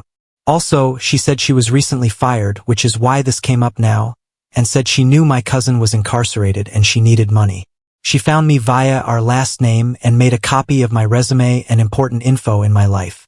After all the theatrics and chaos, etc., she said she finally decided to give up the fight because she realized she couldn't win, especially once I presented my paperwork and mentioned that some of it was my initial adoption birth records before the adoption. It seems she eventually realized that the DNA test wouldn't lead her to her intended outcome. Apologies if this isn't the thrilling update you were expecting, but I'm just relieved it's finally done. My main wish now is for her to seek the help she needs. As for me, I'm keeping my distance and making sure my family is aware of the situation. Wishing everyone a wonderful day ahead. Wow, what a psycho. I get that she is desperate, but she should have texted her cousin's dad and told him about the situation and then went from there. But you should at least let your uncle know that he has a grandson out there that he did not know about so he can decide what he wants to do about that situation. I definitely am going to inform him and more members of my family, just in case. However, according to her, she has no way of contacting anyone else in my family. She only got my info from taking it from an old employee file from a decade ago. That may be possible, but if she found out where you live, she could have at least sent a certified letter explaining the situation. I bet you might have connected your uncle with her. That's what I thought too, to be honest. Without being unkind, it seems like she thought this was the right way to deal with things, but it turns out she made a big mistake. The lawsuit got thrown out, and now it looks like she might get in trouble for taking private files from her old job. Plus, my uncle has no responsibility for this kid. It doesn't even have a relationship with his son nowadays, since he's incarcerated for life. Her best option at this point is to pursue paternity with a violent convicted felon that isn't even allowed around children. I feel for her, but I hope she gets any help she needs and things get better for her and the kid. I hope she gets the help that she needs as well. I know this child is in no way, shape, or form your uncle's responsibility, but you took away the option of his son potentially having family in his life by doing what she did. From what I found out today, she has plenty of family and was with someone up until right before she lost her job recently, taking care of other responsibilities. Indeed, he supported her, especially raising a child and intending to stay involved in that child's life. But because the guy has no legal obligations, she got really desperate and thought this was her best shot. It's tough on her given her situation, and it seems like she's in dire need of help that even money can't fix. Plus, there's a serious problem with the law now that she openly confessed to taking private documents and handing them over to her attorney under false reasons. Story 5. Am I the a-hole for telling my ex-husband's mother he was lying about our divorce? I'm 30-year-old female and my ex 37-year-old male. About 3 years ago, we went through a divorce. We have 2 kids, a 9-year-old boy and a 4-year-old boy, with shared custody following the divorce. The split was triggered by 2 significant events. First, I discovered him in our bed with another woman. Then, when I kicked her out and got upset with him, his response was to grab our nightstand lamp and attempt to hit me over the head with it. During the divorce, there was a talking problem I'm not going to get into, and we ended up getting court-mandated counseling. When it started, it clearly affected our son's counseling. It ended up helping, and after the mandated period was over, he decided to find a therapist closer to his home and set up regular sessions with him. We spent holidays together so our sons can have their entire family around. As Thanksgiving approached, we gathered at my place while our kids spent some quality time with my parents, their grandparents. My brother and mother-in-law were there, and we were casually chatting to unwind a bit. Our conversation shifted from the holiday season to the topic of Harrison, considering our past divorce. During this talk, my mother-in-law brought up satisficing, noting that despite the divorce, we managed to remain civil instead of being at each other's throats. X mentions that talking about it helped. I initially thought his talking about therapy, as I'm sure anyone would, but then he starts talking about it further. According to him, which didn't match well together, as Paul says, and we both grew miserable in a relationship when his side was upsetting our son. I took it upon myself to start the discussion. After a lengthy and tough conversation, we both agreed that divorce was the best path forward. Later, he tells his mother that he found our discussion plucky. He mentioned that our conversation was calm and peaceful, unlike stories he might have heard about divorces being messy, especially online. In the moment, I wasn't thinking clearly. I blurted out that I wouldn't exactly label cheating on me and attempting to harm me as peaceful. However, I did express that I appreciated his optimistic perspective on the situation. His mother lost it on him while me and my brother just kept quiet for a bit. Afterwards, X pulled me aside to tell me that it wasn't right for me to tell his mom about what happened. There was dirty laundry that he had apologized and changed and was still actively trying to get better, and that it hurt to know I was still upset with him over a mistake that happened years ago. It's comforting that my brother understood my perspective and even agreed with me. He acknowledged that while he saw my point, it was rather unthoughtful of him to bring it up to his mom during a holiday instead of discussing it privately with me, especially considering we'd all be together for a few days. No one explicitly mentioned to my parents that there had been some tension when the kids returned, but I can't deny that they probably sensed something had occurred. Not a whole lot of freaking chance in this world that you should have to feel a little bit of sympathy for that. He didn't just give a 2 cents about marriage while betting someone in your home and had the audacity to have a reaction and physically abused you. He assaulted you in your home. Not sure what kind of a father he is, but his family should be aware about his needs and why this marriage is not working out anymore. It's not about airing dirty laundry. Those were conscious choices he made. My husband has never once raised his voice at me, even when I'm in the wrong. It's proof that healthy relationships are achievable. Sometimes people think the world is all messed up, but that doesn't mean good relationships aren't possible. He's more focused on creating a perfect facade in the eyes of his family and friends, like some men tend to do. For some, hiding their flaws seems easier than facing them. Again, not the a-hole. Please don't feel bad. Not only did he lie by omission to being a cheater and a he had the audacity to pretend he was the one who recognized the problem and took positive, proactive steps to end the marriage on good terms. What a giant op. Your brother is wrong. You are completely right to let his mother know exactly what he's capable of. I can sense the frustration and anger on your behalf. It's somewhat comforting that your mother-in-law was also upset and tried to defend her son, as many parents would do. It's like dealing with an addict who hasn't fully owned up to their actions and still has some work to do. He chose to actively lie right in front of you just to paint himself in a better light. He had numerous options on how to admit fault, yet he consciously decided to tell a blatant lie instead. He deserved to be called out on his behavior, and I don't think therapy is actually helping if he's lying about where to blame belongs. Now on to the next story. Story 6. Am I the a-hole for not congratulating family on a pregnancy that is a terrible idea? My 30-year-old female close family member, 33-year-old male, is expecting their 3rd child with her wife, 34-year-old female. They have 2 children, both under 5, but they frankly have done a terrible job raising them. The wife has paid her mom and smokes weed all day while her kids are plopped in front of the TV. The kids aren't in preschool yet, and they're not fully potty trained or speaking at the expected level for their age. There have been multiple reports to Child Protective Services, CPS, concerning their situation. The marriage between the parents isn't stable, with recent instances of cheating from both sides. Around 3 months ago, there was a huge upheaval when the older child, who was meant to be guarding her, was discovered having an affair. She claimed to be feeling extremely depressed and even mentioned thoughts of suicide. That's when I had to step in and take care of the kids. It was just a mess. They also financially aren't doing great, regularly asking their parents for money, while considering they always have funds for weed and going out. They're basically a hot mess. The family member just told me they were expecting again. I very plainly asked, "How are you feeling about that?" And this was not well received. He said, "You're not happy for us. There's another baby on the way in the family." Once more, I straightforwardly inquired if he believed he was doing well with the kids he's caring for. That final comment really got to him. I was only trying to bring up a lot of fun and kind things.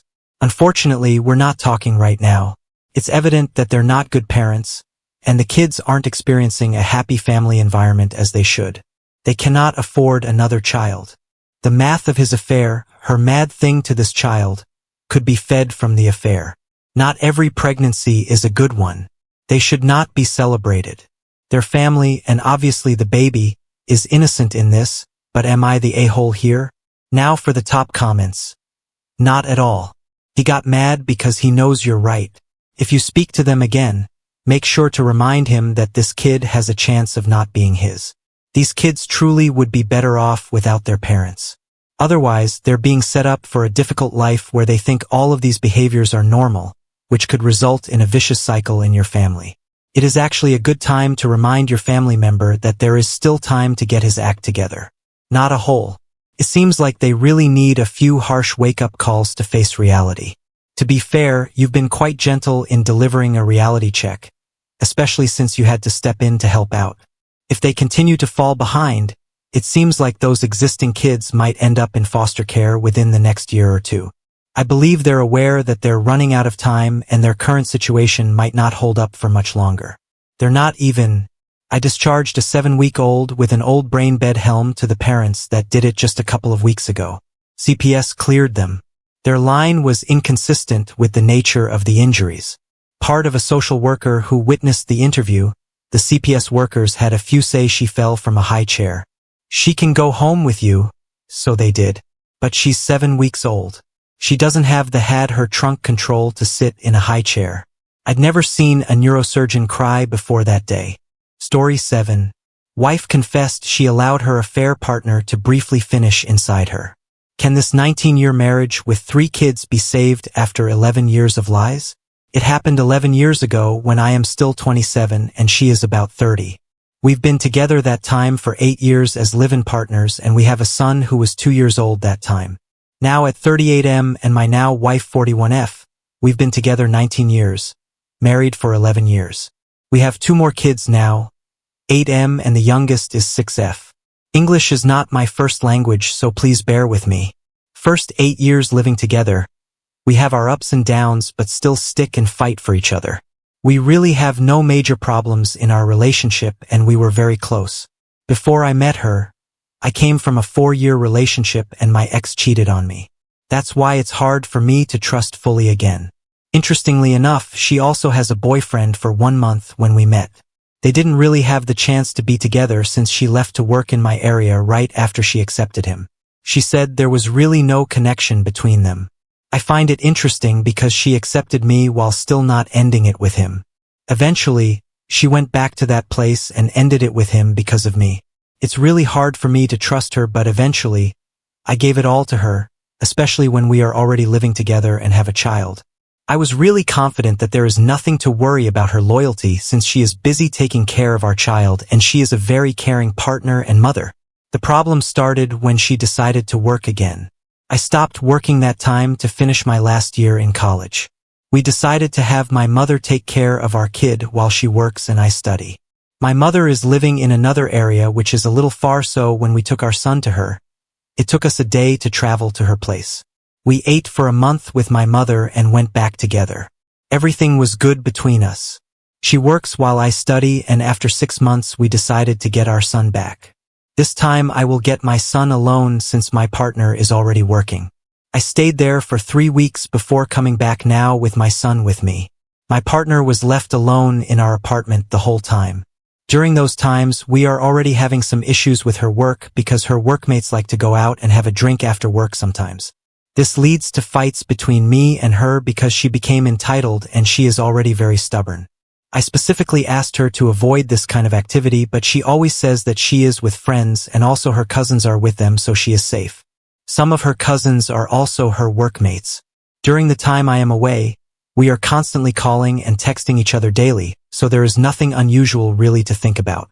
When me and my son got back, I noticed she was more sweet and a little more active in bed than usual, but I thought she just missed me for the 3 weeks I'm away, so I'm happy to give it to her. After a month, I heard her phone text message and out of curiosity, I opened the message. I saw that it was from someone from her work and she texted back saying, "Stop texting me here. My live-in partner might read it." This was the time my knee shakes. My chest felt like there was in a hole. It's hard to breathe. She hurriedly came and tried to get the phone, but I took it out of her reach. I asked, "Who the F is this guy she is texting about me?"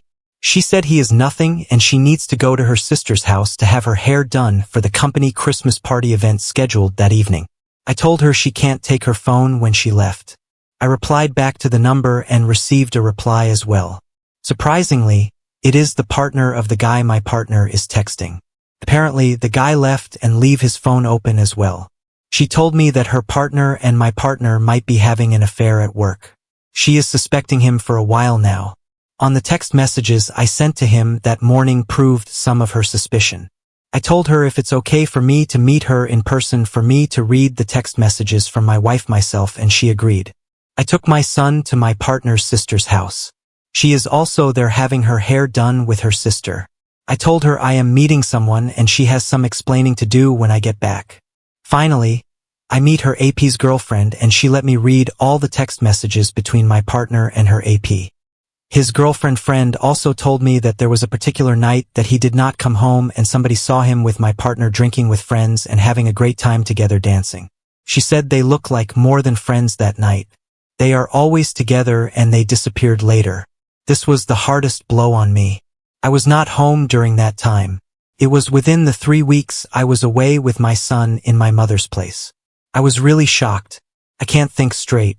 The AP's girlfriend said she confronted my partner at work, but she said nothing happened to that night and they're just friends. She just asked him a ride home because she can't find a cab that time. She didn't believe it, of course, and so am I. After that, I thanked her and apologized about what happened. I went home and confronted my partner that evening after she came back from their company Christmas party. It was a very emotional time. I asked her to tell me the truth, but she just told me nothing happened that night. I was so hurt and dismayed to her that she got involved into this kind of mess. I was really furious and already thinking of leaving that time, but for some reason we didn't separate and my son is the main reason for it. She keeps on telling me nothing happened to them that night and the guy just dropped her off at our gate and she made him left right away. In my heart, I know there is more to it, but I decided to accept it and moved on.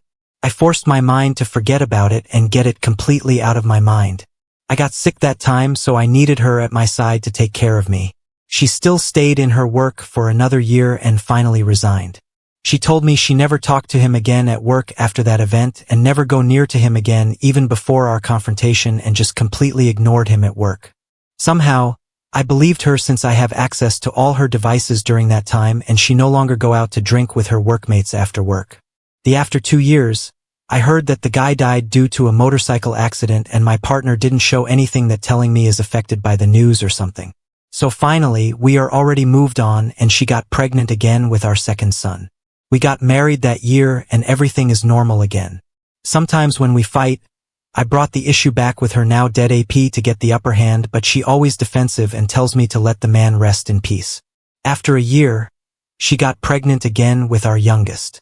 Everything is running normal until almost a month ago. We had a fight and I brought the topic again to her. She got really mad and told me when will I stop asking her about it. I just felt there or something that day, that's why I pushed it a little further.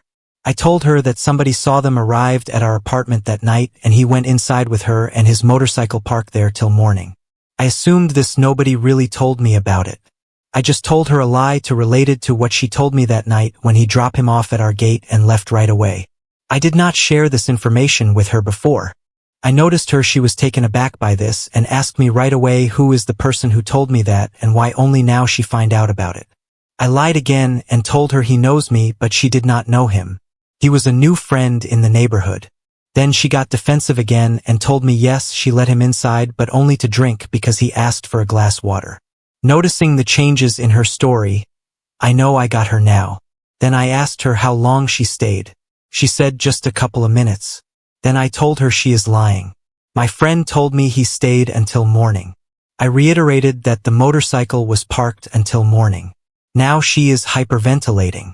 I asked her again did they did it that night. She said no. She confessed they kissed and some fondling while embracing because she is drunk, but that's it. I asked again if they did and she told me he tried to ask for it but she refused because think about me.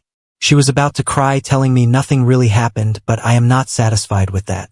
We were going in circles and she just keeps on denying it. Then I got an idea. I told her, okay, I believe her now whatever she's telling me that nothing happened. I will accept it, but I told her here I am at my weakest in front of you. You can look at me straight in my eyes and swear that what you are saying is true and I accept it and believe you, but if you are still lying I am the most miserable man in the world. God knows my pain and God knows how you lied to me. If you still have a small amount of respect and love to your husband, you will be hurt too to just lie again in front of his face in his most vulnerable state. I teared a little and she looked at me straight in the eyes. I added that if there is still anything to confess, might as well do it now. Told her I will forgive her if she say sorry for what she done. I created a safe deal for her that I am ready to forgive her if she just lay it all out and confessed it that night. Then she cried and finally confessed that they did it. She allowed him to do it to her in our sofa. I asked if how long they did it. She told me only about 3 to 5 minutes. He did not finish because when she realized what is happening and came back to her senses, she kicked him to get off and she cried and told him bad things. He asked what happened and she just keep on blaming him. She realized that what she did was very wrong and told him, "I'm going to get very upset and hurt if I found out." He asked her to at least let him finish because he might have pain if he didn't finish, but she already refused and asked him to leave. She told me he left right away and she cried and had the longest shower in her life. She felt really dirty and she is about to lose her mind. She said he took advantage of her even if she refused at first by kissing her and fondling her. He told her, "I am far away and no one will know if no one will tell, and he will not make her pregnant." He became more aggressive towards her, and she felt fear what he will do if she still refused. She didn't know what made her give in, but she just felt to let him do it to get it over with, and she shut him out of her mind and think of me. She locked her mind on me while he started using her. She said she didn't feel anything when he is doing her because he was really small, uncircumcised, and also she felt numb due to alcohol. That wake me a little. She just told me she shuts him off and think about me all the time, but when she realized he is not finishing due to alcohol, I guess she kicked him off. Then that's it. I was shocked hearing all these details coming from her. My world turned upside down, but I still talked to her and told her I will keep my promise to forgive her. Then we decided to stop our conversation and proceed to bed. I told her not to worry, but my head is spinning that time. She told me she fears that her confession changed the way I looked at her and I will leave her. I answered, "Don't worry about anything right now. We will face this step by step." But my mind is about to explode that time. She then proceeded to arouse me and we did it that night, but she is the only one who did all the work. I didn't sleep well that night. After I decided to get more details about what happened that night, but she stick to her original story that he didn't finish and said sorry again for what she did, and she is willing to do anything for me to forgive her and not leave her. She said she has also been suffering all those years she lied to me about it. She developed anxiety because of it and got depressed because it is eating her inside. She just told me the reason she lied for 11 years because she don't want to hurt me and she don't want our family to be destroyed because our kids will suffer the most. She knows how she disrespected and destroyed my trust when she let him in our place and did what they did, and she regretted every moment of it, and it was just a mistake. She didn't plan it and he just took advantage of her weakness that night. She told me she didn't love him and it was just a pure mistake that night. She even told me she wants to tell her sister about it and want to know if she can report him because she felt scared and forced but decide not to proceed because of fear if I found out. I think about all she said, but I no longer believe all of them. I asked her it's impossible that she don't have any feelings for him. She told me they are always together at work due to their task and he showed her interest and always gives her food and asking if she already eaten. She confessed that maybe she has a little feelings for him but not that she already love him. She just liked him a little. She think because of the attention and that's it. I asked her if she felt attracted to him. She said no. She just liked the company he provides and the attention. She did not love him at all. After almost a month since D-Day, we are doing okay for the kids and we decided to keep things the same, but I told her I am still deciding what will happen and I still didn't forgive her. Yes, I thought when I said to her I will forgive her if she confessed, but I ate my words.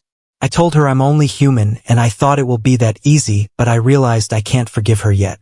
We had a sharing therapy night before sleeping where we give each other time to speak and share our thoughts without the other interrupting or commenting. The other job is just listen the whole time and sleep after. Then it's the other turn to share, reflect about the thoughts about what the partner shared the previous night. The absolute rule is to be completely honest about it and share what you feel.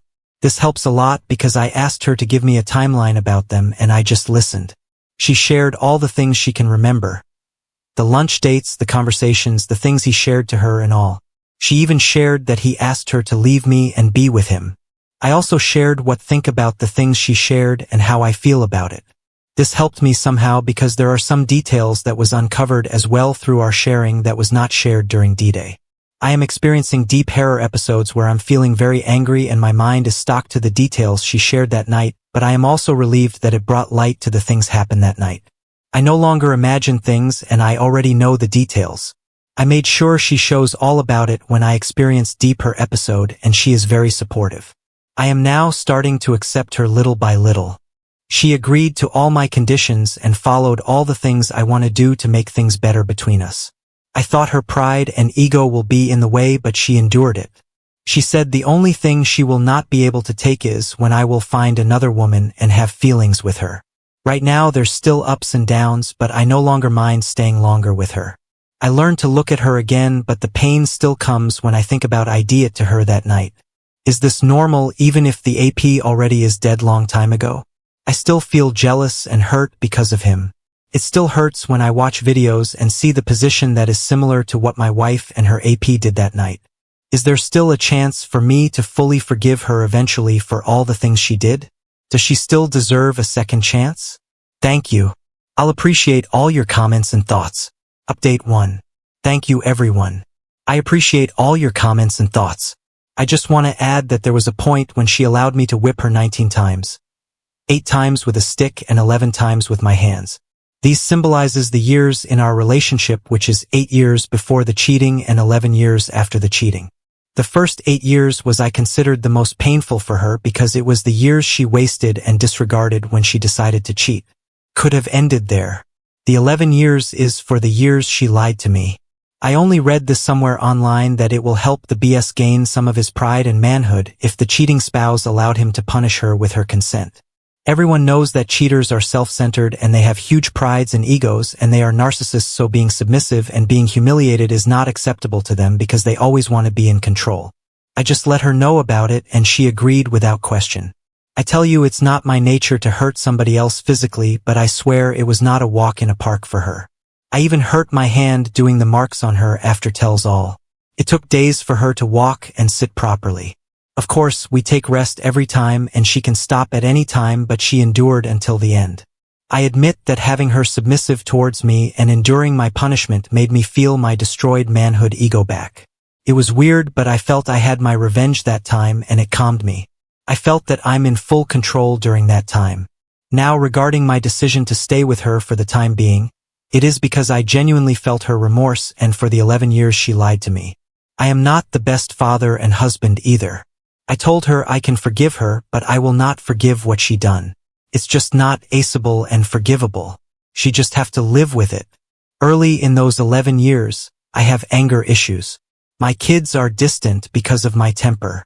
They also suffered in those years. A miserable alcoholic, tried to cheat as well but stopped at the last minute and wife knows about it. Wife crying in the corner while I trashed the house. I have so much anger in my heart due to our problem. Thinking of it now, I don't think I can also stand the person I have become. If I am my wife that time, I would have left already. I also had near-death experiences through illness, accidents that made me realize some lessons in life that are a lot bigger than my wife on me. I know not all will agree, but that's how I felt. Yes, you can say I'm weak all you want, but that's totally the opposite of how I look at it. But I can't deny that I felt I was alone. I felt I had a home in my wife, but already homeless, even if she did not confess yet that time. I gave her a second chance, but I made it clear that it's her last chance. We also agreed of me being an open relationship, but not her. I will only use this pass if I already see that she is no longer being a good wife and mother to our kids, and she will know about it. I made sure she understand that I have this option, and I can use it if needed. She must not get involved anymore in any issues related to infidelity. She must tell me everything if she notices somebody is showing interest towards her, so that we can interfere early and avoid further issues, and she did all that. I also told her that any chance I become suspicious, it means that she better clear things out to me because it will be over for us if I feel she is hiding something again from me. My kids are all mine. I have no doubts. They all look like me. Even my daughter hates it because she looks like me.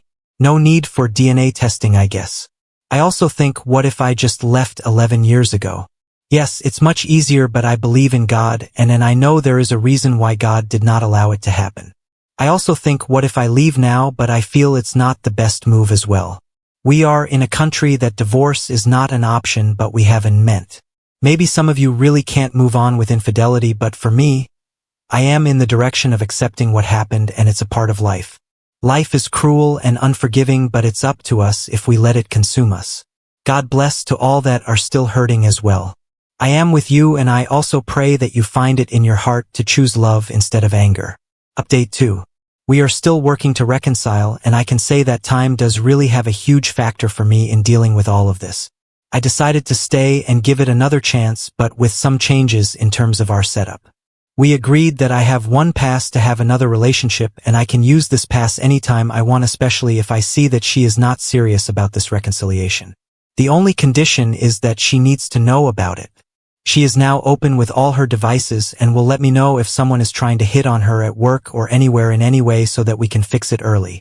She will need to avoid any issues or involvement related to infidelity or even having me once again suspecting her of something at all cost, because she only has a second chance and no option for a third. She is always doing her best to help in our reconciliation, and I can say that she is very remorseful, and she regretted the mistake she made in our relationship. We continue to live as normal as possible with our kids, but I still have deeper episodes every time I remember once in a while. It's not that difficult to handle anymore compared to the days just after D-Day, but I still let her know how I feel and how she destroyed my trust. I made her do some things for me to help me and us cope with all of this, and she has no complaints except for one thing. We are the only ones who knows about our problem, and nobody else from her side of family and mine knows this. I believe that the root cause of her cheating on me is her being selfish, and I want to test her by making her do the thing that I believe she fears the most as a selfish person based on how I've known her. She values her reputation a lot with our friends and family. She doesn't want her reputation to be tainted or destroyed. To test her, I asked her to confess her infidelity to both our parents only, and we will ask them to keep all of this just between us and nobody else from our families will know, and we will ask their advice regarding our reconciliation. I decided to just let her confess to our parents only, and not to other members of our families and friends, because based on what I observed when I told her about this test is that her reaction was very genuine. The horror in her eyes realizing that both our parents will know about her mistake was very real. This is the most difficult thing I asked of her according to her, and she is trying to ask me to give her another test. She wants us to just keep this a secret and deal with it on our own, but I insist that I need to see, and she can really prove to me that this is still all worth it by doing this. I told her that since I considered her selfishness as the main enemy, I want us to beat it by making her do the ultimate sacrifice for me, her reputation to our parents. It should be our whole family and friends, but I decided to just make her confess to both our parents to save her dignity to others, since we are reconciling and she is the mother of my children, so I just need her to prove to me one thing. If she can do this ultimate sacrifice. According to her, this is the ultimate sacrifice. She agreed eventually and just asked me to give her a little time to confess to her parents first. Then once done, she will also do the same with mine. I told her that once she did this, I will consider this a victory and will help a lot in our reconciliation. I told her once she did this, I will lose my past to have another relationship and would just focus on her again. I will be her partner again in everything, and we will move on from this mess she made. Only one thing, I made it clear to her that I can forgive her, but I will never forgive what she did, because cheating in any form is unforgivable and unacceptable in any relationship. I just want to know, for those of you who decided to reconcile and did it successfully, what is the best test you think is necessary for you to prove that your marriage is still worth another chance? I considered a lot of things, like our kids, our life in 19 years we made together, though more than half of it she lied to me, and also my feelings towards her. I believe that she is remorseful and regretted her mistake 11 years ago, and she devoted her life to me and our family after that. All my kids are mine according to DNA results, and we are negative to any STDs, though she lied for 11 years. I believe that she only did it to keep our family whole. It sucks on my part being cheated and being lied to, but as I mentioned on the first part of this post, that time really does have a big factor on how you deal with things, and life is a lot bigger than focusing only on the negative side of things. I believe that we will always encounter failures, and starting new is not always the best option for all. My heart goes out for all those betrayed spouses like me, especially male spouses. I know your pain, and I want you to know it's okay to cry. I hope we all find the peace we are looking for, and we will be able to give our love and trust again. Edit: for the betrayed spouses. Can we consider ourselves unlucky because we got cheated, or we are lucky because we found out? Looks like there is always going to be a cheater in a relationship regardless of the gender, and living with this reality, why I came up with this question. Update 3. More than 3 months after D-Day, she already confessed to both our parents. They were both very disappointed to her, but it's obvious that they both want us to work it out, not separate because of the kids. I am satisfied because she did it, even if it's very difficult for her. I am confident on my parents' side, since I am the one who opened it to them. giving them the summary of the affair, and my wife talked to them and apologized. They accepted her apology and advised her to not do it again, and she will need to earn my trust again and not letting the children know about the affair. But on her parents' side, this is where I have doubts if she really shared all the necessary details of the affair fair to them. I was not beside her when she confessed to her parents, but I was in another room and they all joined me afterwards, and my wife told me that she already confessed to them. I was waiting for their reaction but they just choose not to talk about it. I mean, I completely understand that they will feel uncomfortable to speak about it because it's about their daughter, but it would have been way better if they did. Now I have doubts about if she really told her parents all the necessary details, including the part that she slept with the AP. She told me she told them about it, and they were shocked and asked her why she had an affair when everything is doing good between us that time. She said that she answered she didn't know why she did it. She told me they advised her the same thing my parents advised her, and they also said that we resolve this problem for the kids. I thought things will get better after this, but I'm still unsatisfied, though this added a huge plus on her towards RR, but I still feel hurt and betrayed if I look at her, especially if there are triggers. I still have my pass and will use it without her knowing if needed. I also applied the true remorse test, and out of 6 conditions, she already passed 3. Patience, owning her bad decision by confessing to her parents, and financial support/responsibility. She's still working on I am yet to decide if I am convinced regarding her full honesty, her initiating and actively doing her part towards R, and her overall attitude towards me and the children. If she convinced me on the remaining conditions while still maintaining the first 3 conditions that she already passed, then that's the time I can say that she is truly remorseful. I have little additional confessions from her, like some details she held back during her initial disclosures, like small details about that night when they did it. The one significant change was when she confessed that the AP might have unloaded a little inside her, but unable to unload it all inside because she noticed and anticipated it and suddenly kicked him off as quickly as she could. She was very mad because he really did want it to finish inside her despite their agreement for him not to, though she recalled she is on birth control pills that time. We are on birth control during that time. Obviously, she is familiar and knows if a man is about to unload inside her, probably using her years of experience with me as reference. She said when she noticed that he's doing it harder and faster, she knows he is about to unload, and when she felt him becoming stiff and slowing down, she kicked him off, immediately cursing at him at the same time.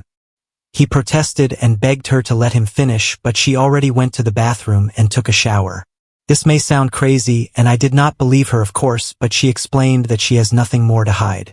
She is bringing it all out in the open. I know this sucks on my part finding out about it, and here I am listening to all of this, but that's all what really happened according to her, and she is fully aware that I'm finishing all inside or just a little bit doesn't matter to me anymore. She understands that this hurts me just the same, and she is really sorry and regret the decision she made that night with him. She really just want to be full honest with me, and she will try to remember other things that she might have forgotten and will disclose them to me. She really want to pass the full disclosure, SL full honesty condition, true remorse test. Right now I'm still not okay. So many triggers and it sucks. I have no direction right now. I don't know if our reconciliation efforts will work. I look at our kids and think, how will they handle it if we separated and just co-parent them? It breaks me thinking, what if my children, especially my daughter, find out? It will surely break their hearts and cry we are already a broken family. Now on to the next story. Story 8. My deadbeat dad won't walk me down the aisle. I wanted to invite him from the wedding. I, 30F, am getting married in about a month to my best friend, 35M.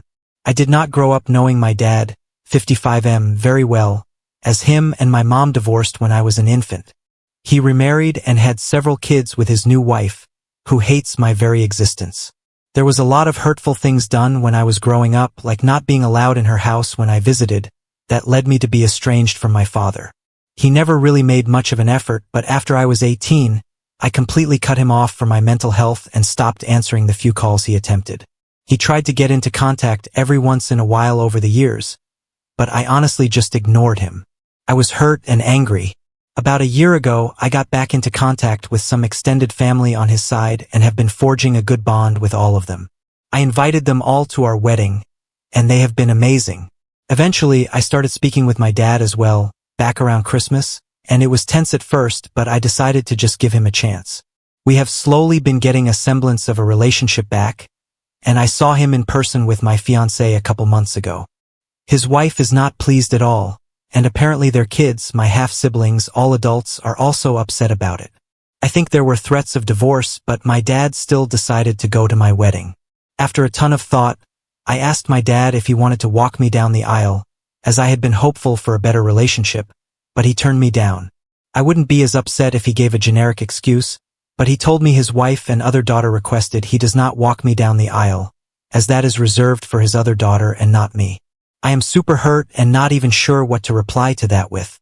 He offered to stand at the front and give me away instead, but that isn't what I want.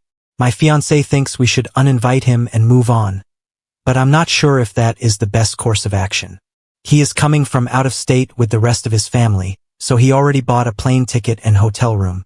Part of me thinks to just politely turn him down, have him as a regular guest, and then just stop talking to him again after the wedding. My mom isn't coming to my wedding because she lives really far away, so I don't really have any other immediate family coming. I'm not sure what the best course of action is, and the wedding is getting super close, so I have to make a decision soon. Edit. While this post has blown up, thank you all so much for the advice and comforting words. To answer some common questions I am seeing. No, his wife and my half-siblings are not attending the wedding. I invited them, but they won't even meet me, let alone go to the wedding. He has 2 sons and a daughter with this new wife, all in their 20s. I am not sure if my dad cheated on my mom with my stepmom. My mom, through all her faults, never actually said a bad word about him. He did marry my stepmom by the time I was 2 years old, though, so there wasn't much time in between marriages. They are also very Christian in the worst way, as in they don't really follow what they claim to believe. My mom cannot fly as she has panic attacks. She also is actually a worse parent than my dad in a lot of ways, believe it or not. I have no male relatives to walk me down the aisle. I also never wanted him to give me away, as I think that is dumb. I just wanted my dad to act like my dad for one moment. My fiancé and I have decided to walk down the aisle together, as one of you suggested, so that part is settled. I'll update everyone once I decide what to do and if there is any response update. Hello everyone. Just wanted to start by saying thank you so much for your kind words and advice to my original post. It made me feel so much better. We had an amazing wedding and honeymoon. Everything went really well. My husband wants to thank everyone who said some form of, listen to your fiancé, haha. I'll start with what happened right after my 30th last post. I did uninvite my dad, 50M, for my wedding. The whole interaction was too hurtful to let go of. Before telling him I was uninviting him, I spoke with my aunt, SL's sister, Sandy, 50SF, who was furious at her brother for what he said to me. She has been such a great support of me and my husband, which has been amazing, honestly. After I sent my dad an email detailing how hurtful he had been and that he was uninvited, Sandy called him and yelled at him for being an ass. He replied to my email with a bunch of nonsense deflection about how he has to make sure both sides are happy, but apparently told Sandy, not me, he was sorry and that it was a miscommunication. He claims to Sandy that he was only trying to negotiate with me and that he would have walked me down the aisle if that was what I really wanted. I highly doubt that. My MIL, who is extremely conservative and religious, actually said my dad needed to grow some balls, which shocked literally everyone. I replied to him that I stood firm in my decision to uninvite and to not contact me again until after the wedding, but that if he did contact me at all, it better be with the understanding that he needs to be present in my life the same way he is his other kids, otherwise to not reach out again. Around this time, right before the wedding, I called my mom and asked her about what really happened with her and my dad when I was a baby because she never talked about it with me growing up. Unlike my dad and stepmom, my mom never once said anything bad about my dad to me. She was always neutral, SLP positive about him, which I have since thanked her for, as it let me come to my own conclusions about what a deadbeat he is. My mom and I had a good cry about everything, and she let me know how abusive and awful my dad was to her when I was a baby after they split up. I also found out that he married his new wife when I was less than a year old, which is insane considering my parents were still 100% together the day I was born. Sandy swears up and down that she introduced my dad and stepmom to each other after my parents split, as they, stepmom and Sandy, were classmates in college. I don't really care either way at this point. It is just interesting to see how no one has a clear idea of what happened. My thought is that they were cheating and then used Sandy to introduce them to cover up their behavior. Keep in mind they are all very Christian, even though they clearly don't follow any of their religious teachings. I didn't hear anything from my dad during the wedding. Sandy and her family still came. We all had a blast, and everyone was so happy for us. The pictures turned out great, and there isn't anyone in them that I wish I could Photoshop out. So I definitely knew uninviting my dad ended up being the best decision we could make. I talked to Sandy about my dad over the holidays, and she said that him and his wife and kids were refusing to go to any family dinners or parties because they are upset that everyone else talks to me. I've been in regular contact with Sandy, my Uncle Jerry, and all of their kids, which makes my stepmom feel betrayed. Sandy is pissed at her because they used to be friends but never understood what her issue was with me. I found out my stepmom treated me like crap the second she had her first kid when I was still a toddler, which probably doesn't surprise anyone. I didn't hear from my dad all through December, but finally in late January, I got a random email from him.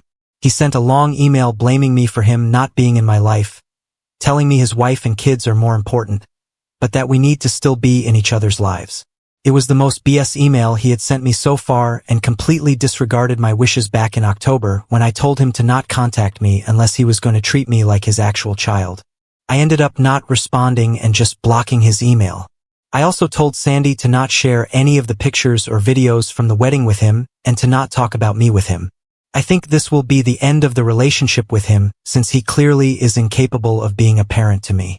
I feel a lot more at peace with everything that happened, and I am completely okay with how it all turned out. One commenter on my original post said something along the lines of not knowing if my dad would have been a bad parent since he wasn't around, and that really has stuck with me thinking about it now. He probably would have been even worse had he actually been in my life. Unfortunately, both my parents are emotionally stunted, but I made good use of the life that was handed to me and will hopefully break the cycle with my own kids one day. I didn't mention in my last post that my husband and I are going to be moving to the same state as my family in the next year. I was worried at first being closer to my dad, but honestly, he and his bitter wife and kids can do whatever they want. I'm just going to live my life how I want to. We were planning on moving to the state before I ever got back in contact with my family, so we will continue to do what is best for us anyways. Thank you again, kind Redditors. You really helped me not feel sad or upset for my wedding day. Now on to the next story. Story 9. Even though we have been divorced for quite some time, I have come to realize that my feelings for my ex-husband still persist. The deep affection I feel towards him continues to linger, and I find myself pondering the thought of reconnecting with him. I'm a 38-year-old woman while he is a 40-year-old man. We have a beautiful history together, having been married for a significant period of 8 years. During our marriage, we were blessed with 2 incredible children, a wonderful 12-year-old daughter and an adorable 9-year-old son. Now, as I reflect on our past and the love that once blossomed between us, I wonder if it is worthwhile to take the step of reaching out to him to see if the embers of our love can be rekindled and potentially create a brighter future for our family. Over the course of the past 2 years, I made a grave mistake and betrayed his trust by engaging in a detailed and intense affair with someone outside of our marriage. The consequences were severe, leading to the dissolution of our union shortly after he discovered the truth. Despite my efforts to repair the damage and salvage our relationship, he made it clear that he no longer desired any kind of reconciliation. Sadly, this marked the definitive end of our once loving marriage. In the aftermath of our separation, we have maintained minimal contact for approximately 4 to 5 years, leading completely separate lives. One of the consequences of our split was that he was granted primary custody of our children, as I had been a stay-at-home mom while also holding a part-time job for personal enjoyment. It was there I met my lover and began an intense affair. It wasn't a mistake.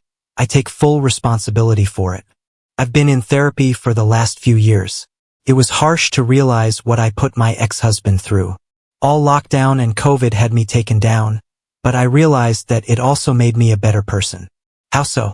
Well, let me explain. Over the past few months, I've been putting a lot of effort into self-improvement. I've been hitting the gym regularly, seeking therapy to heal emotional wounds, expanding my knowledge through books, and acquiring new skills. I've even managed to secure a job at a software company. Despite all this progress, I humbly admit that none of it excuses my past actions. Since our divorce, I've chosen not to pursue any romantic relationships because deep down I held on to a glimmer of hope that we might reconcile one day.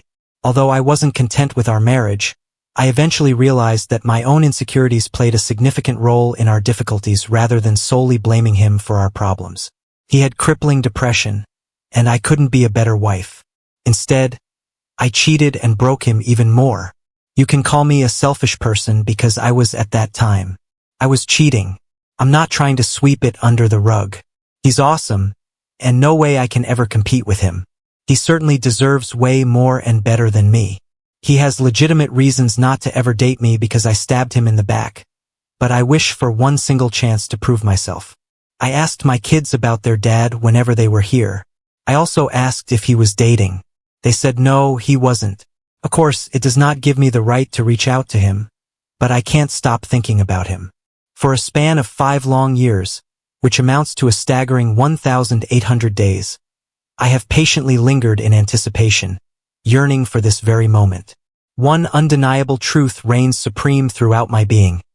I am deeply and unwaveringly in love with him. The intensity of this emotion surpasses any connection I have ever experienced or will ever encounter in my entire existence. Regrettably, I'm acutely aware that I lack the authority or influence necessary to engage in any form of negotiation. In acknowledging this fact, I must admit to the abundance of self-centeredness that accompanies my desires. Throughout the preceding years, I have ceaselessly endeavored to extend a helping hand towards his well-being, continuously striving to offer support and guidance in any way possible. We've talked, and we are currently on good terms. What I did is not forgivable, and I will repay for it for the rest of my life if needed. I don't know if that's a good idea. We were married for near a decade. I know him, but I'm still afraid to reach out to him because I don't know if he would like it. We communicate 10 to 15 times monthly, texts and calls, mainly because of the kids, but also he asks how I'm doing. I ask him the same. I'm just afraid to take this step. Should I reach out to him? TLDR. I cheated, and my husband divorced me. 5 years later, after therapy, I want to reach out to him for us to give another try, but I'm unsure if I should. The primary reason why I don't want to cause him any pain is because we currently have a good and friendly relationship with each other. I kindly seek your assistance to provide guidance in this matter. I want to share an update after a month since I previously discussed my situation on this platform. If you're interested, you can still find that post in my profile. When he last brought the kids over, we engaged in casual conversation. During that interaction, he mentioned that he had something important to discuss with me. I had butterflies and thought this might be my chance. We finally met on Saturday night. I tried to look my best, even to the point of buying an expensive dress and doing my hair like the way he liked it. All went in vain. He arrived with a girl that looks far more younger than me. I couldn't recognize him first due to him losing a lot of weight, but damn, he looked sexy. The girl looked like she was in her 20s, but I was thunderstruck when he said she's actually 34. They met at a business event. She's a widower and manages her late husband's business. I was impressed, jealous, but impressed. We began small talks before he told me he wants to marry his girlfriend and is planning to introduce her to the kids. However, he insists that she meets me first. So there we were. He excused himself a bit before she and I had a conversation about the situation. Despite my lingering resentments, I must admit that she seems to be the perfect match for my ex-husband. They both share qualities of being genuinely good people. Her life hasn't been easy either. Her father abandoned her, her mother was in an abusive relationship, and she too experienced abuse in that environment. Her ex-husband had an untimely death, and after all that, she found love again in my ex-husband. I have genuine respect for her. She mentioned that my ex told her I cheated, but we also had many underlying issues, which is true. He still has a cordial relationship with me for the kids, which she admires in him. We talked about the kids. He sensed I was feeling triggered and asked about me. Truth to be told, I was going to spill out my beans, but held back somehow. No way I could compete with her. It was a very nostalgic but awkward feeling going out with them, but it was an eye-opener for me. They both make a very good couple. Their pain just brings them closer. I am feeling a mix of emotions right now, as I had to let go of a wonderful person in my life, but at the same time, I find solace in knowing that they have found happiness with someone else. It's a bittersweet situation that I'm experiencing, and I would like to take a moment to read some comments before moving on to the next story. When I read the update about this situation, I couldn't help but feel a tinge of sadness because I had hoped for a different outcome that aligns with your desires. However, I also felt a sense of pride for your maturity and kindness in accepting the circumstances as they are. In order to convey my support and understanding, I want to extend a warm virtual hug to you. I want you to know that all the work you are doing is not in vain. As has been pointed out here, it is not too late. You can find love again and do everything differently. And before that, you can really be happy single, being the best mother for your kids, creating amazing experiences with your friends. Life didn't end here. Our past bad decisions can have these painful consequences, but they don't define the rest of our lives. You have a lot of life ahead of you. You have a lot of chances to start over and find love in a healthy and meaningful way without making any of the past mistakes. I wish you all the best. We have reached the end. If you enjoyed this video, please be sure to like and subscribe to the channel for more videos like this, and give us your thoughts about the stories in the comments section. Thank you and see you in the next video.